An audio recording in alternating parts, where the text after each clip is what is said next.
basically that tons of these anti-Trump personalities said that they were taking this stance based on, it was Chris Rufo, who said, I find it fascinating that so many of the never Trump intellectuals initially opposed him on the ground of conservative principles, but gradually and without explanation changed all of their principles so they now oppose him on purely progressive grounds.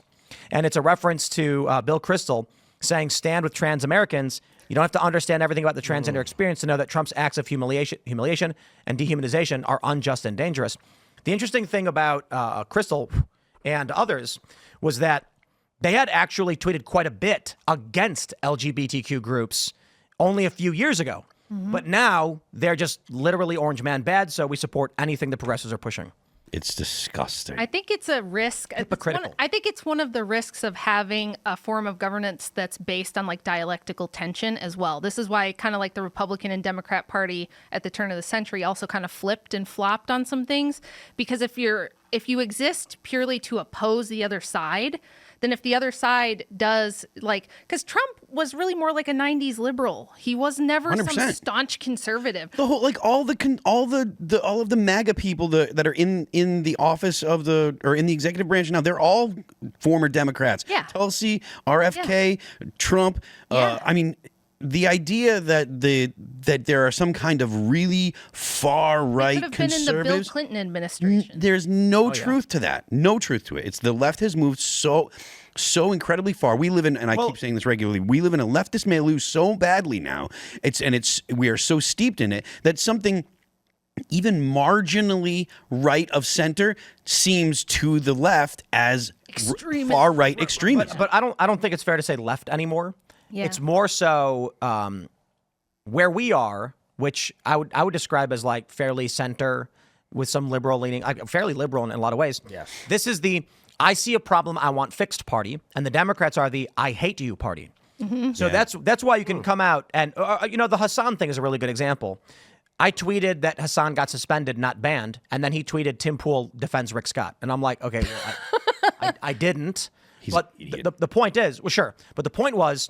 Their opposition to us is not rooted in fact. It is not rooted in policy. It is rooted in you are bad. That's it. Yep. So fascist, Nazi, they just literally mean bad guy. You are bad guy. And bad is just opposed to them because they can do absolutely mendacious, horrible things. He will celebrate that he was celebrating terrorists. He was celebrating Luigi Mangione murdering a man who done nothing wrong other than be the CEO of a business. Right? He's the CEO of a healthcare company. And sure, the way our healthcare or not healthcare company, health insurance company, but ensure the way that our healthcare industry and the insurance that goes along with it, it's a complete pigsty and it's a mess. I agree, but that doesn't make it okay to just murder people because this guy doesn't like it. But people like Hassan, the far left, they will celebrate that because they are just absolutely bad people. Yeah, Tim's right. It really doesn't have anything to do with leftism per se. It's more just like they will bite any bullet as long as it's against you. Ukraine. Yeah. John Oliver did a Last Week Tonight on Ukraine.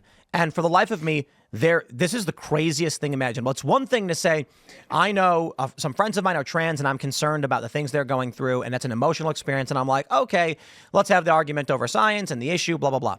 Morality, fine. Ukraine makes no sense. There is not a single argument that Democrats can present or that they have present other than, what was it, the Budapest Agreement? Where they're like, well, 30 years ago, we said that we would defend Ukraine if Russia invaded.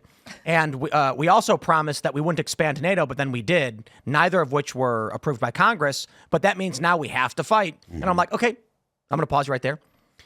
Sure, we promised Ukraine we'd defend them. That is not a reason to defend them. Like I'm saying, what is the logical mathematic function of defending Ukraine? What is gained from it? What is the end result? Why should we do it? We said we would. No. Saying I said I would do it does not mean you should. Imagine this.